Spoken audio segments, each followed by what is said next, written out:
Black Beauty, Chapter 21, The Parting.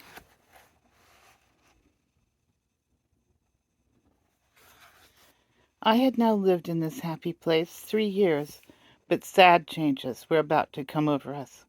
We heard from time to time that our mistress was ill. The doctor was often at the house, and the master looked grave and anxious. Then we heard that she must leave her home at once and go to a warm country for 2 or 3 years.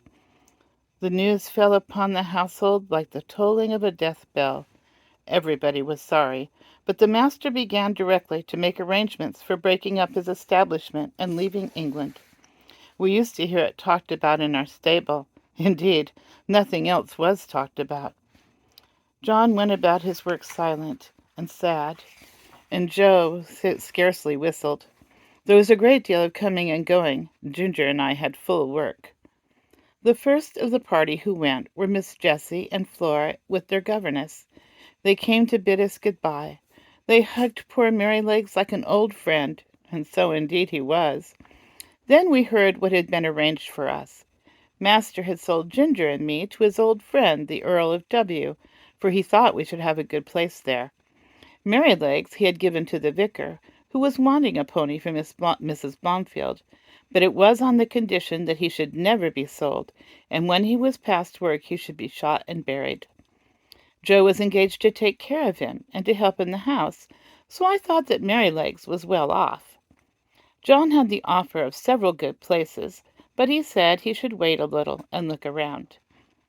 The evening before they left, the master came into the stable to give some directions and to give his horses the last pat. He seemed very low-spirited. I knew that by his voice. I believe we horses can tell more by the voice than many men can. "Have you decided what to do, John?" he said. "I find you have not accepted any of those offers." "No, sir. I have made up my mind that if I could get a situation with some first-rate colt-breaker and horse-trainer, that it would be the right thing for me. Many young animals are frightened and spoiled by wrong treatment, which need not be if the right man took them in hand. I always get on well with horses, and if I could help some of them to a fair start, I should feel as if I was doing some good. What do you think of it, sir?" "I don't know a man anywhere," said master, "that I should think so suitable for it as yourself. You understand horses, and somehow they understand you, and in time you might set up for yourself. I think you could not do better. If in any way I can help you, write to me.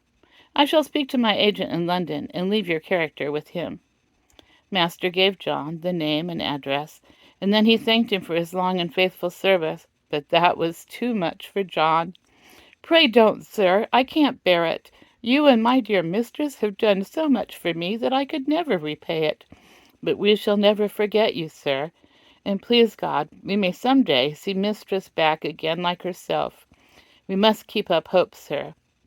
Master gave John his hand, but he did not speak, and they both left the stable. The last sad day had come. The footman and the heavy luggage had gone off the day before, and there was only master and mistress and her maid. Ginger and I brought the carriage up to the hall door for the last time. The servants brought out cushions and rugs and many other things, and when all were arranged, master came down the steps, carrying the mistress in his arms. I was on the side next to the house and could see all that went on. He placed her carefully in the carriage, while the house servants stood around crying. "Good-bye again," he said. "We shall not forget any of you." And he got in. "Drive on, John." Joe jumped up, and we trotted slowly through the park and through the village, where the people were standing at their doors to have a last look and say, "God bless them." When we reached the railway station, I think mistress walked from the carriage to the waiting room.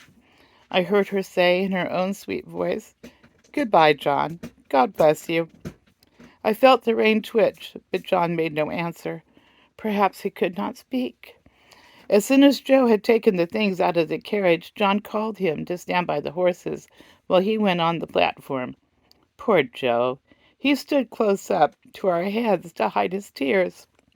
Very soon the train came puffing up into the station. Then 2 or 3 minutes, and the doors were slammed to, the guard whistled, and the train glided away.